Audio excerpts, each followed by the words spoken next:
Good morning, student. Welcome to chemistry class. In today chemistry class, we are doing the revision, as you know that, and today is the last day of this chapter, and we are solving numericals. Yesterday, I have given a numerical to you to solve. Have you solved that numerical? If you have solved, then what is the answer? If anybody has any problem, then he or she can look the numerical. Your numerical is from the exercise question number 6. Calculate the concentration of nitric acid mole per liter. Means molarity of HNO3 is asked, पूछा गया, ठीक है. In a sample which has the density of sample is 1.41 gram per ml. Okay. Next, mass percent of nitric acid is mass percent of nitric acid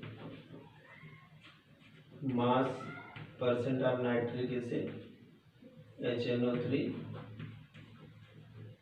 equal to what?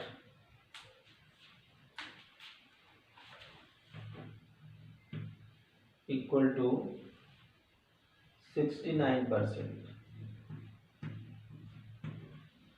Okay बच्चों, इस दो information की मदद से हमें molarity nitric acid की पता करनी है. अब ये कैसे पता होगा? हमारा टारगेट क्या है? मोलैरिटी. और मोलैरिटी पता करने के लिए हमें चाहिए number of moles and volume. ये दोनों चीज़ें हमारे पास नहीं है. अब अगर नहीं है तो कैसे आएंगी? हमें ये दो चीज़ें दी गई हैं, उनसे ही इंफॉर्मेशन कलेक्ट करना है.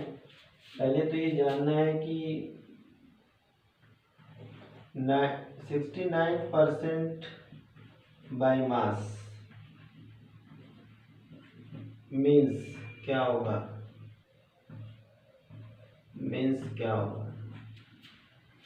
इसका मतलब है 69 ग्राम HNO3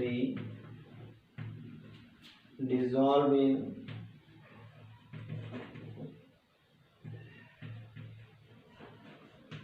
in 100 gram solution.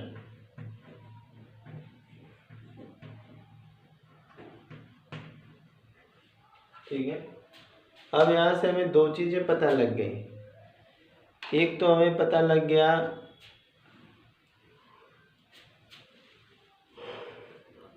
Mass of nitric acid, और दूसरी चीज़ पता लग गया मास ऑफ सॉल्यूशन.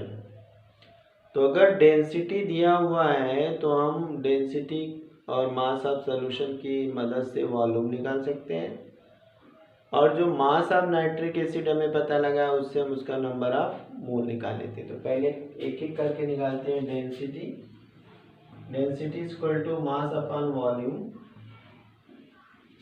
तो यहाँ से हम लिख सकते हैं volume is equal to mass upon density. ठीक है. मास कितना है? 100 ग्राम. डेंसिटी कितनी है? 1.41. ठीक है. ये हमारा है वॉल्यूम, इतना ml. ठीक है, मिलीलीटर. अब इसके बाद नंबर ऑफ मोल निकाल लेंगे. Weight of solute upon molar mass. तो वेट है 69 और मोलर मास जो HNO3 का है वो क्या होगा? 1 + 14 + 48 मीन्स 8 × 4 = 12 एंड यहाँ पे 4 and 8 12 and 4 then 4 1 5 and 6 and 7. ठीक है.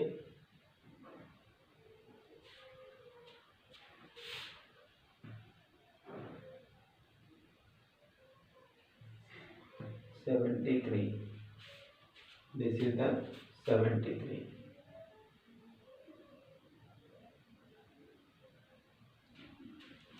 No.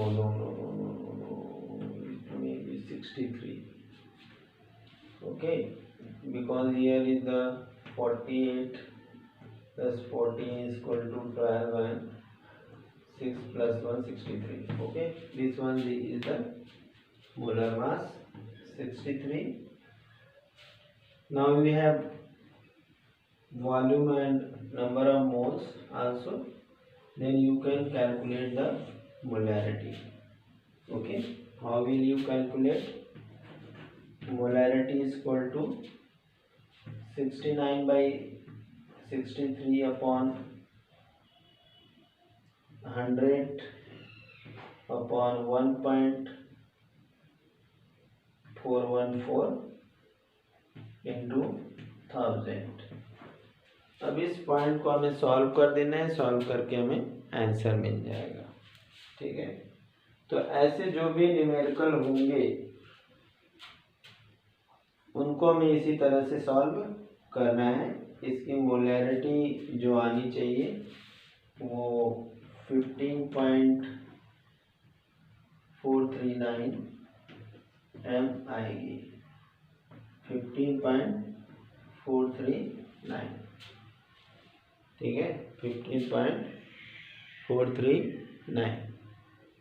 ठीक है, तो अब इस तरह से हम मोलैरिटी, अगर डेंसिटी दिया हुआ है तो हमें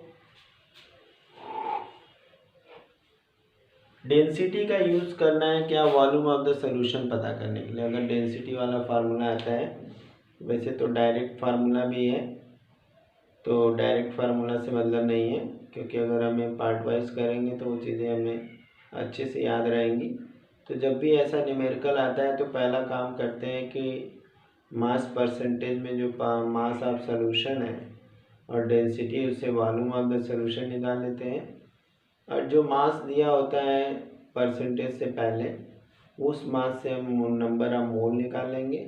और इस तरह से कोई भी डेंसिटी का न्यूमेरिकल होगा तो उसको हम सॉल्व कर सकते हैं. ठीक है, चलिए एक नेक्स्ट इक्वेशन पे आते हैं. How much copper will be deposited.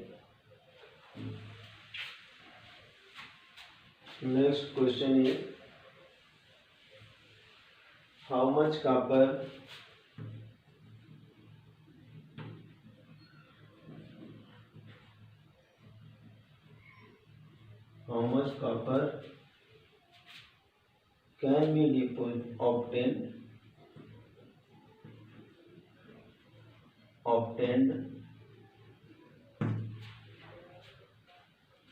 can be obtained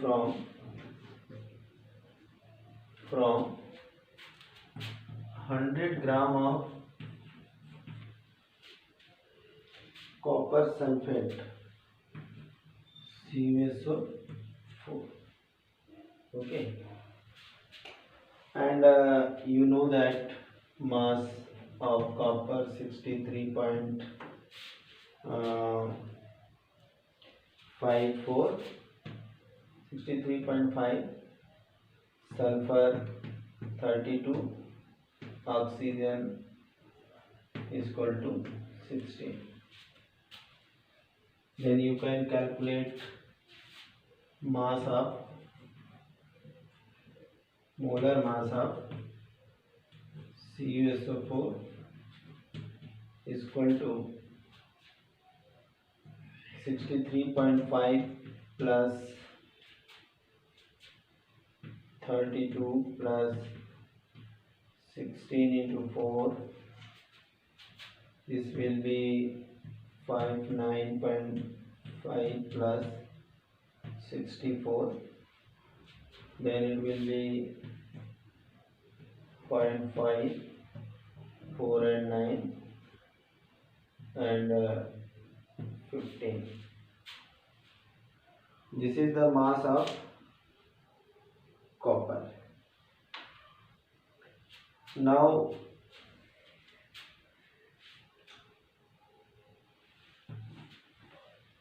from the equation you can see that CuSO4 gives Cu2 plus and SO4 minus, means 159.5 gram gives 63.5. then 100 gram copper sulfate will give how much? ठीक है, तो इसको हम कैसे solve करेंगे? बहुत आसान question ये तो है, ठीक है, बहुत इजी क्वेश्चन है, सब कोई कर सकता है कि since 159.5 gram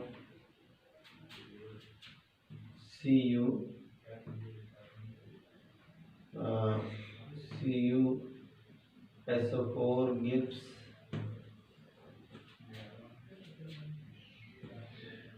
63.5 gram copper Cu. Okay, then 100 gram will Cu will give how much? 63.5 into 100 upon 159.5. ठीक है, इसको अब सॉल्व करेंगे तो हमारा ये डिपोजिटेड मास पता चल जाएगा। तो हमारा डिपोजिटेड मास कितना आना चाहिए? ये आना चाहिए 39.51 ग्राम। तो ये हमारा न्यूमेरिकल हो गया। ऐसे न्यूमेरिकल आसान होते हैं, बस हमें इक्वेशन बनाना है और सॉल्व कर देना है, ठीक है। यूनिटरी मेथड सबको पता है, बचपन से बहुत पहले से हम लोग करते आ रहे हैं। 6, 7, 8 में यूनिटरी मेथड बताए जाते हैं, तो हम इस तरह से सॉल्व कर सकते हैं। अब इसके बाद हम लोग जो है कि नेक्स्ट न्यूमेरिकल पे आते हैं। अगला हमारा जो न्यूमेरिकल है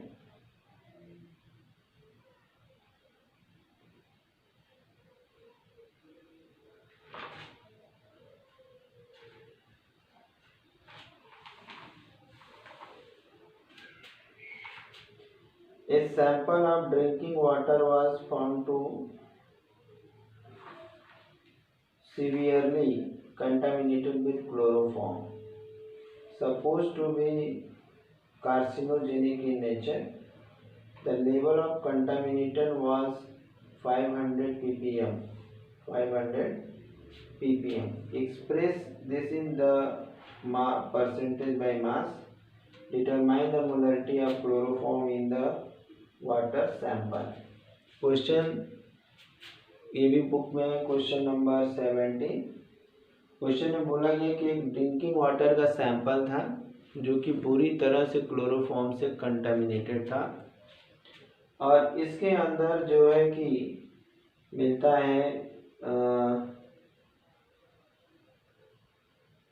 क्लोरोफॉर्म, और उस क्लोरोफॉर्म का लेवल है 15 ppm, 15 पार्ट पर मिलियन, ठीक है। अब इस 15 पार्ट पर मिलियन की मदद से हमें पता करना है क्या? हमें पता करना है मोलर मास और परसेंट बाय मास, इसको हमें कैलकुलेट करना है, परसेंट बाय मास, ठीक है। तो हमें बहुत टिपिकल नहीं है कि हमें ये दिया हुआ है 15 ppm। तो इस 15 ppm का मतलब क्या है, पहले हमें ये जानना होगा, ठीक है। 15 ppm का क्या मतलब है? 15 ppm का मतलब है कि 15 part in 1 million, 15 part in 1 million. 1 million में 15 पार्ट जो है कि कॉपर है। तो परसेंट बाय मास अगर हमें पता करना है तो percent by mass equal to क्या होगा? इक्वल टू हो जाएगा 15 into 100 upon how much? 1 million 10 to power 6। Okay, तो ये हमारा ऊपर जाके क्या हो जाएगा 15 इंटू 10⁻², इंटू 10⁻⁻6। तो ये हो जाएगा हमारा 15 इंटू 10⁻⁻4। इसको हम और लिख सकते हैं 1.5 इंटू 10⁻⁻3। ठीक है, तो इतना परसेंट जो है कि क्लोरोफॉर्म होगा, इतना परसेंट CH3 कंटामिनेशन में होगा अगर 15 पार्ट पर मिलियन आता है तो। ठीक है, अब नेक्स्ट इसी क्वेश्चन की मोलैरिटी पूछी गई है कि व्हाट इज द मोलैरिटी। तो मोलैरिटी के लिए फार्मूला क्या होता है, molarity is equal to M is equal to weight into 1000 upon volume into molar मास।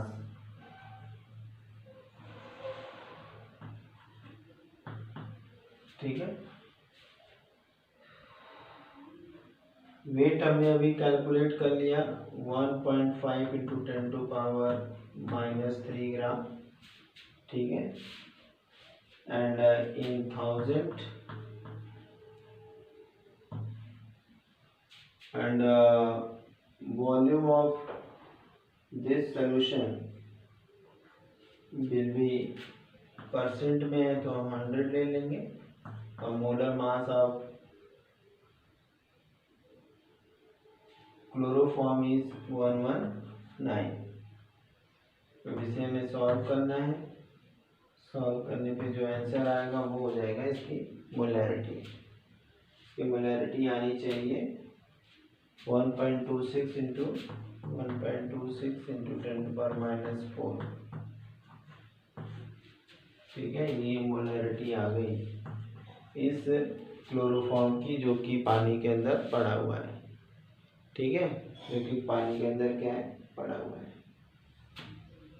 अब नेक्स्ट है कि कुछ क्वेश्चन हम और देख लेते हैं साइंटिफिक नोटेशन पे। अभी नोटेड दिस, चलिए अब यहाँ पे हम लोग साइंटिफिक नोटेशन देख लेते हैं।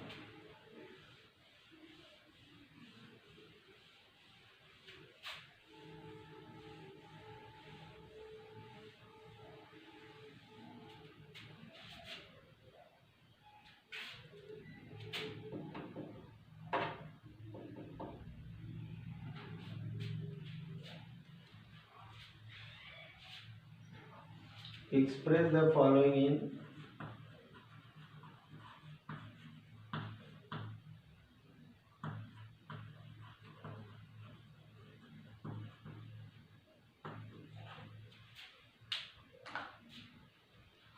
in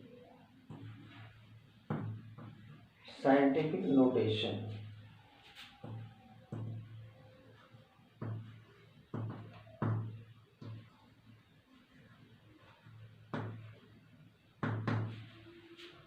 नोटेशन यहाँ से हमारा फर्स्ट क्या है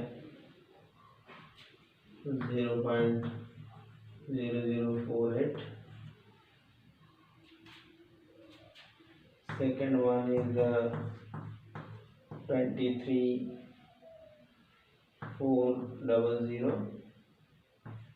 third one is 8008 and fifth one is 4800 और year is 5000. okay, and last one is the 6.00212. ठीक है, अब इसको हमको साइंटिफिक नोटेशन में लिखना है, मीन्स पावर में लिखना है। जैसे फॉर एग्जांपल हमारा फर्स्ट लिखेंगे सॉल्यूशन यहाँ पे, तो 0.0048 इक्वल टू हम लिख सकते हैं 4.8 इंटू 10⁻⁻ -3, यहाँ पे हमने डेसिमल लगा दिया, ठीक है। दूसरा हम देखेंगे यहाँ पे 23400, तो यहाँ पे हम डेसिमल लगा देंगे तो 2.34 इंटू 10⁻⁻⁴, ये साइंटिफिक नोटेशन है, ठीक है। यहाँ पे थर्ड वाले केस में फिर इसी तरह से हो जाएगा 8008 equal to 8.008 into 10⁻⁻3, sorry minus नहीं +3, ठीक है। यहाँ पे भी प्लस हो जाएगा। अब इसके बाद हमारे पास है नेक्स्ट वाला, तो यहाँ पे हमारा है सेम इसी तरह से, इसको हम कर देंगे 5,5,0,0 इंटू क्या हो जाएगा 5.0 इंटू 10⁻3, ठीक है। अब यहाँ तो साइंटिफिक नोटेशन दिया ही है, अगर करना है तो क्या होगा, ये पहले से ही उसी चीज में है, ये रेज 5th वन, इसको हम बस लिख सकते हैं 6.0012 इंटू 10⁻0, क्योंकि यहाँ 10⁻0 का भी मतलब क्या होता है 1, 10⁻0 का मतलब क्या होता है 1 होता है। तो इसको नोट कर लीजिए, हमने ये साइंटिफिक नोटेशन बता दिया। अब इसके बाद हम लोग नेक्स्ट न्यूमेरिकल पे आएंगे, okay.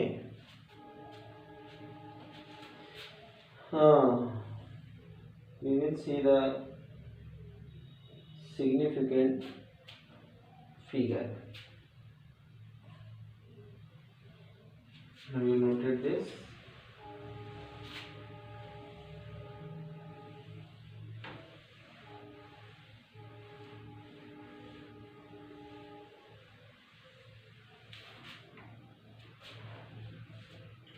How many significant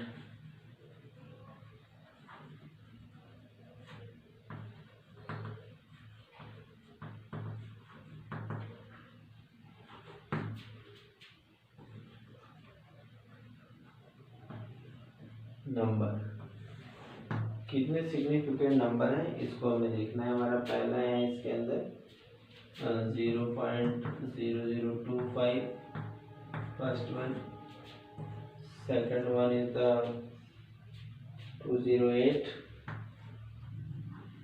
and third one is 126,000 and next one is the fourth one is 500.0 and the last one is the 2.00, fifth is 2.0016 34, suppose 34। अब हमें पता करना है यहाँ सिग्निफिकेंट नंबर कितना होगा, यहाँ कितना होगा और यहाँ पे कितना होगा, ये हमसे पूछा गया है।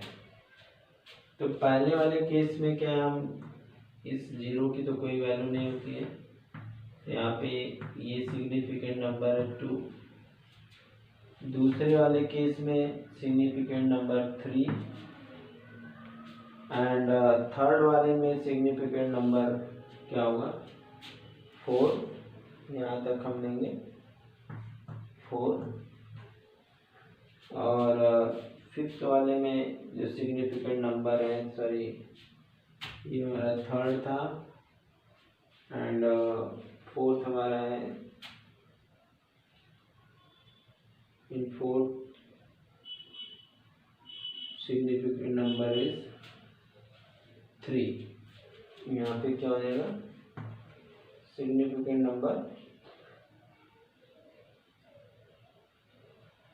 सिग्निफिकेंट नंबर 4 हो जाएगा, ठीक है।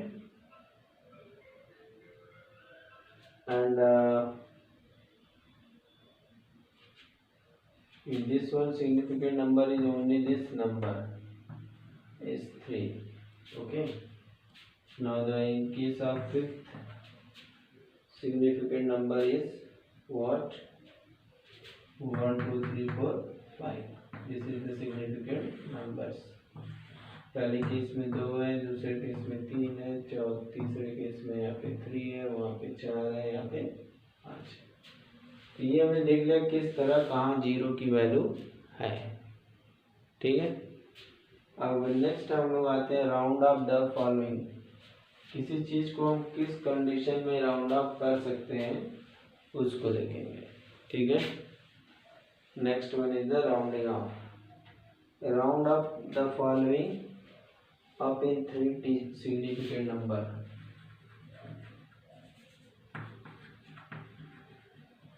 Round off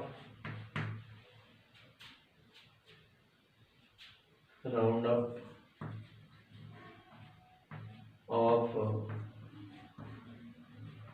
following। इसको हमें राउंड ऑफ करना है। पहला है 30, first one is 34.216, second one is the 10.0.4, third one is the 0.0460, and last one is the fourth one is the 2808। ठीक है, 2808। अब इसमें हमें राउंड अप करना है। कैसे इसको हम राउंड अप करेंगे? इसमें हम क्या देख रहे हैं कि इस डिजिट के बाद 1 है और इसके बाद ये 6 है, तो हम इसको राउंड अप करेंगे अगर तो 34.2 लिख सकते हैं 1 डिजिट तक। इसको हम राउंड ऑफ नहीं कर सकते हैं तो ये 10.4 ही रहेगा। इसको हम अगर राउंड ऑफ बहुत करते हैं तो 0.05 हो जाएगा। ठीक है, और इसको हम राउंड ऑफ करते हैं तो 281 हो जाएगा। ठीक है, तो ये हो गया राउंड ऑफ। राउंड ऑफ करने का तरीका क्या देखा कि यहाँ पे एक डिजिट छोटी थी तो हमने यहाँ 2 तक लेके छोड़ दिया। ठीक है, उसके बाद यहाँ पे हमने इसमें कोई चेंज नहीं था। इसको अगर हम राउंड ऑफ करते हैं तो हम इतना ही लेंगे। इस वाले को हम इसमें ये 5 से बड़ा है, इसको 5 लिख सकते हैं, 0.05 लिख सकते हैं। और यहाँ पे 281, इसको 1 मान लेंगे तो 281 इसका राउंड ऑफ हो जाएगा। ठीक है, तो बच्चों हमने यहाँ पे राउंड ऑफ करना भी सीख लिया। ठीक है, इसके बाद हम लोग एक छोटा सा और न्यूमेरिकल देख लेते हैं। ओके, न्यूमेरिकल क्या है हमारा? न्यूमेरिकल है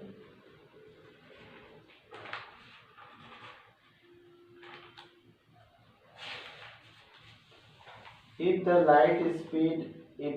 speed of light is 3 into 10 to the power 8 centimeter or meter per second, calculate the distance covered by light in 2 nanosecond। बहुत सिंपल सा न्यूमेरिकल है।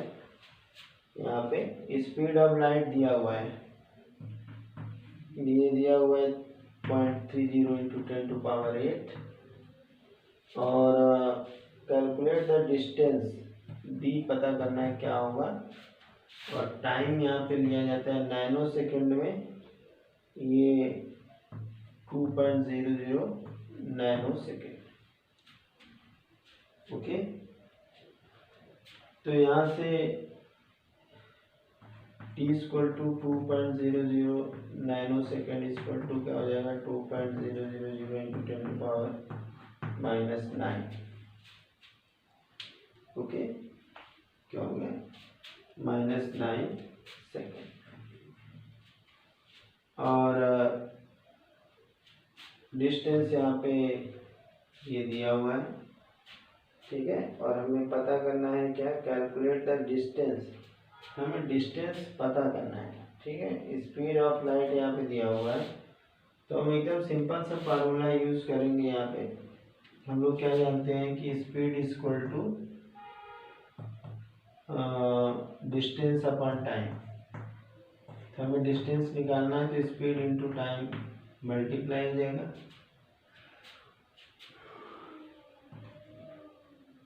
यहाँ पे 3.0, यहाँ पे हम इसको अगर कैलकुलेट करेंगे 3.0 into 10 to power 8 into 2 into 10 to power -9, 2 3 6 and 10 to power -1, ये इसको लिख सकते हैं 0.6, ठीक है। 0.6 हो गया इसका मीटर डिस्टेंस, ये हो गया डिस्टेंस, ठीक है। सिंपल मैथमेटिक्स का यहाँ पे फॉर्मूला था। तो आज हमने ये न्यूमेरिकल देख लिया, आप लोग सारे न्यूमेरिकल देख लीजिए इस टाइप के, और जहाँ भी कोई प्रॉब्लम है तो पूछ सकते हैं। Thank you, have a nice